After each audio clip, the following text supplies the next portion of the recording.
हाँ जी, नमस्कार, राधे राधे, हर हर महादेव। मैं आपका आचार्य देव। आज हम ज्योतिष पे पंचम भाव में प्रेम पे चर्चा करेंगे। वास्तव में प्रेम ईश्वर का दिया हुआ अनमोल उपहार है और प्रेम ही तो है जो हम सबको बांध के रखा हुआ है, नहीं तो हम सब कंप्यूटर हो जाते। तो प्रेम सृष्टि का आधार है।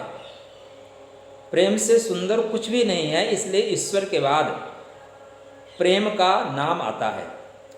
हमारी आपकी कुंडली में प्रेम स्वाभाविक रूप से विद्यमान रहता है। एक भाव 12 भाव में एक भाव प्रेम का बनाया गया है, इसीलिए आप प्रेम की महत्ता को समझ सकते हैं।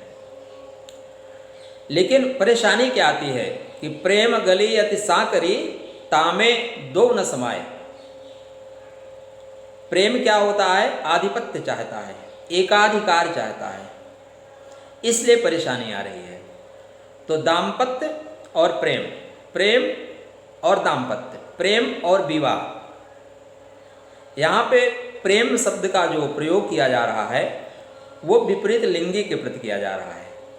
हमारी जो चर्चा है प्रेम को लेके वो विपरीत लिंगी के लिए है। जातक है तो जातिका के लिए, जातिका है तो जातक के लिए। तो आपके कुंडली में आपका प्रेम सफल होगा कि नहीं, आपको प्रेम में सफलता मिलेगी कि नहीं। अब प्रेम का सफल होना और विवाह होना दो अलग अलग बातें हैं, दो बिल्कुल अलग अलग बातें हैं। कुछ लोग प्रेम को प्रेम तक रहने देते हैं, कुछ लोग प्रेम को विवाह तक ले जाना चाहते हैं। इसीलिए कुंडली में एक योग बनता है प्रेम विवाह, लव मैरिज। वर्तमान परिदृश्य में इसकी अधिकता व्यापक रूप से दिखाई दे रही है। आज से कुछ दशक पहले ये चीज़ें बहुत कम मात्रा में थी। समाज का दबाव, परिवार का दबाव। वर्तमान परिदृश्य में ये चीज़ें मुखर होकर हमारे सामने आ रही है। उसका दो कारण है। एक तो हमारी जनरेशन पढ़ी लिखी है और थोड़ा सा स्वतंत्र है और आत्मनिर्भर भी है। पहले जब 14 साल, 15 साल, 16 साल में विवाह कर दिया जाता था तब प्रेम का अंकुर फूटने का समय ही शुरू होता था और वहीं पे विवाह की परिणति में बन जाता था। तो जीवन साथी से ही प्रेम होता था, विवाह पहले प्रेम बाद में। आजकल क्या होता है? प्रेम पहले विवाह बाद में। इसलिए वर्तमान परिदृश्य में तलाक की स्थिति, डिवोर्स की स्थिति बहुत व्यापक रूप से बढ़ रही है। कारण जब आप प्रेम में विवाह कर लेते हैं तो जीवन साथी के बारे में कुछ जानने को शेष नहीं रहता। आप व्हाट्सएप पे चैटिंग करते हैं, वीडियो कॉलिंग करते हैं, 10-10 घंटे बात करते रहते हैं, तो जानने के लिए कुछ शेष बचता नहीं। जब आप मिलते हैं तो फिर सिर्फ कमियां कमियां दिखाई देती हैं। अच्छाई तो आपने पहले देख ली है, मेरा सोना मेरा बाबू। तो इसलिए तलाक भी ज़्यादा होते हैं। पहले क्या था? पहले शादी होती थी तो समझने में ही बहुत समय निकल जाता था, समझते समझते 30 साल 35 साल लग जाते थे। फिर उसके बाद सब कुछ राधे राधे हो जाता था। तो आजकल जो परेशानी आ रही है उसका मेन कारण यही है। प्रेम में भी व्यक्ति देखता क्या है ये महत्वपूर्ण है। आप प्रेम क्या देख के कर रहे हो? लोग पहले प्रेम करते थे तो देखते थे कि इसकी कद काठी अच्छी है या हमारा संतान तेजस्वी होना चाहिए, तो इसके जैसा अगर हमें जीवन साथी मिले तो हमारा संतान तेजस्वी हो। किसी के बुद्धिमत्ता पे आकर्षित होकर लोग प्रेम करते थे कि हमारा संतान बुद्धिमान हो, चातुर्यपूर्ण हो। लेकिन आजकल का जो प्रेम है वो स्कूटी चलाते हुए हो जा रहा है। स्कूटी बहुत अच्छा चला रही है, वे ऑफ टॉकिंग बहुत अच्छा है। तो वे ऑफ टॉकिंग से लाइफ नहीं चलेगी ना, स्कूटी से लाइफ नहीं चलेगी। इसलिए आपकी कुंडली में आप स्वतः देख सकते हैं कि आपका प्रेम परिपूर्णता को प्राप्त होगा या नहीं होगा। आप प्रेमी के साथ छल तो नहीं करेंगे या आपका प्रेमी आपके साथ छल तो नहीं करेगा। आप अपना प्रेम विवाह तक ले जा पाएंगे कि नहीं ले जा पाएंगे। और वास्तव में एक कवित्री ने कहा है कि बहुत ही सरल है प्रेम का व्याकरण, बहुत ही सरल है प्रेम का व्याकरण, तू मेरी मान ले मैं तेरी मान लूँ। तो आपके कुंडली में पंचम भाव प्रेम का है, पंचमेश प्रेम का है। पंचम भाव का स्वामी जहाँ जहाँ बैठेगा उस पार्ट से आपको प्रेम कराएगा। किंतु यहाँ पे प्रश्न जातक और जातिका से है। तो प्रेम और विवाह दो भावों को देखना पड़ेगा, पंचमेश और सप्तमेश। पंचम भाव का स्वामी स्वग्रही है, सप्तम भाव का स्वामी स्वग्रही है, तब भी आपका प्रेम विवाह होने की संभावना है। वैसे मैं आपको योग बताता हूँ जिसमें 100% प्रेम विवाह होने के योग होते हैं। पंचमेश और सप्तमेश दोनों युग्म हो जाएं, पंचम भाव और सप्तम भाव के स्वामी दोनों बैठ जाएं पंचम भाव में, सप्तम भाव में, तो 100% प्रेम विवाह ही होगा, कोई रोक नहीं सकता। पंचम और सप्तम के स्वामी दोनों नवम भाव में बैठ जाएं तब भी आपका प्रेम विवाह होगा, कोई रोक नहीं पाएगा। पंचम और सप्तम के स्वामी एकादश भाव में बैठ जाएं तब भी आपका प्रेम विवाह होगा, कोई नहीं रोक सकता। तो 4 जगह ये ऐसे बनते हैं, और लग्न में भी बैठ जाएं तो कोई रोक नहीं सकता। तो आपके कुंडली में 5 जगह ऐसे योग बनते हैं जहाँ की आपकी शादी कोई रोक नहीं सकता, आपका प्रेम विवाह होना सुनिश्चित है, और प्रेम विवाह आपका सफल भी रहेगा। क्या? सफल भी रहेगा। होना इम्पोर्टेंट नहीं है, सफल होना भी इम्पोर्टेंट है। इसके साथ साथ आपके पंचमेश और सप्तमेश आपस में एक्सचेंज योग कर लें, राशि परिवर्तन कर लें। पंचम भाव का स्वामी सप्तम भाव में, सप्तम भाव का स्वामी पंचम भाव में, तब भी प्रेम विवाह के योग बनते हैं। पंचम का स्वामी एकादश में हो जाए, सप्तम का स्वामी पंचम में हो जाए, आपस में दृष्टि संबंध बना लेंगे। सप्तम से एकादश पंचम है, तो यहाँ पे भी प्रेम विवाह होना आपका सुनिश्चित है, प्रेम विवाह आप कर लेंगे। 6, 8, 12 अगर यहाँ पे आपका पंचमेश सप्तमेश है, पंचमेश है, तो आपका प्रेम विवाह तक नहीं जा पाएगा, विवाह के वेदी से पहले आपका प्रेम टूट जाएगा।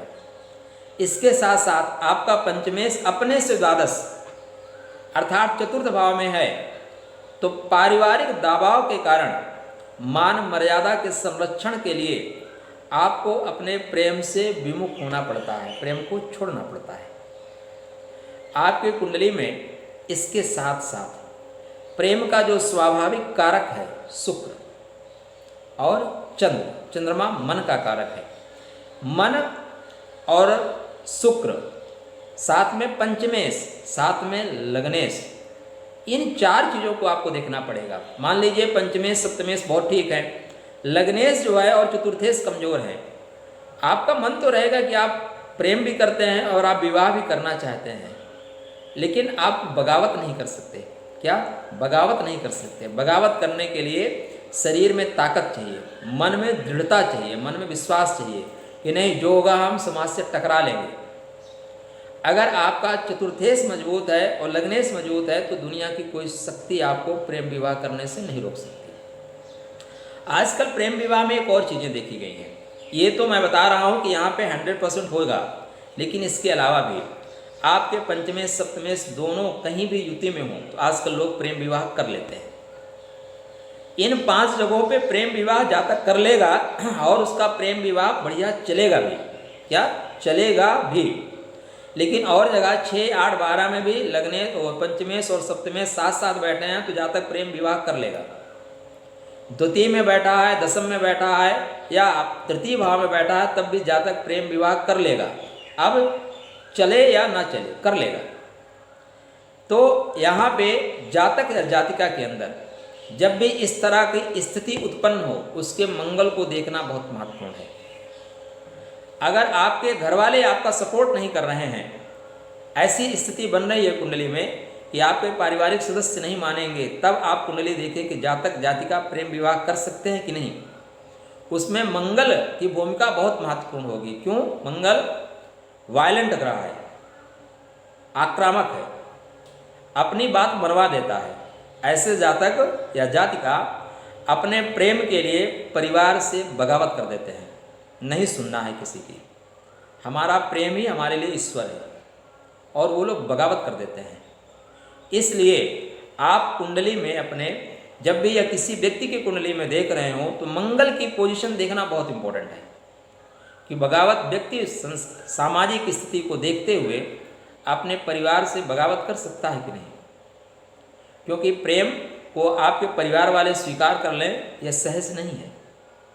उसमें आपको बगावत करना पड़ता है। तो प्रेम विवाह में पंचमेश और सप्तमेश आपस में, पंचम में, सप्तम में, नवम में, एकादश में और लग्न में युति हो या आपस में एक्सचेंज योग कर लें या पंचम और एकादश में बैठ जाएं, तो आपका प्रेम विवाह होना सुनिश्चित है।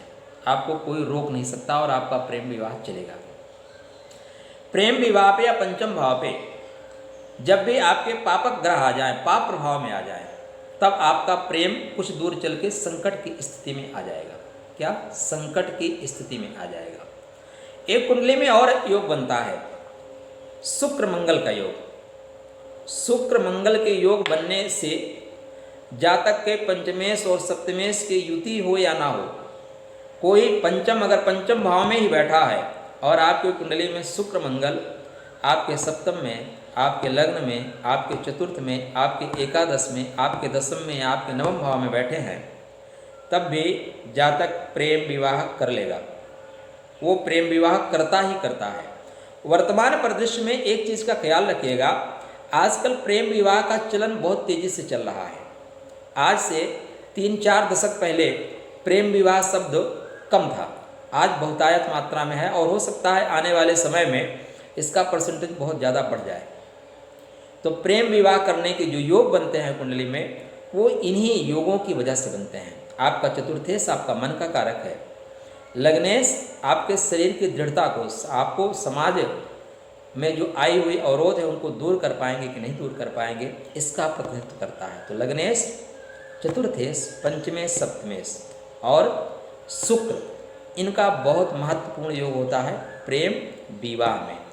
अब प्रेम विवाह में आपके छल है या प्रेम है, या कहीं ऐसा तो नहीं कि आप अपने प्रेमी को धोखा देंगे या आप अपने प्रेमी से धोखा खाएंगे।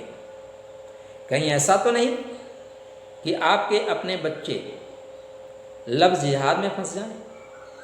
कहीं ऐसा तो नहीं कि आपके बच्चे अंतरजातीय शादी करें।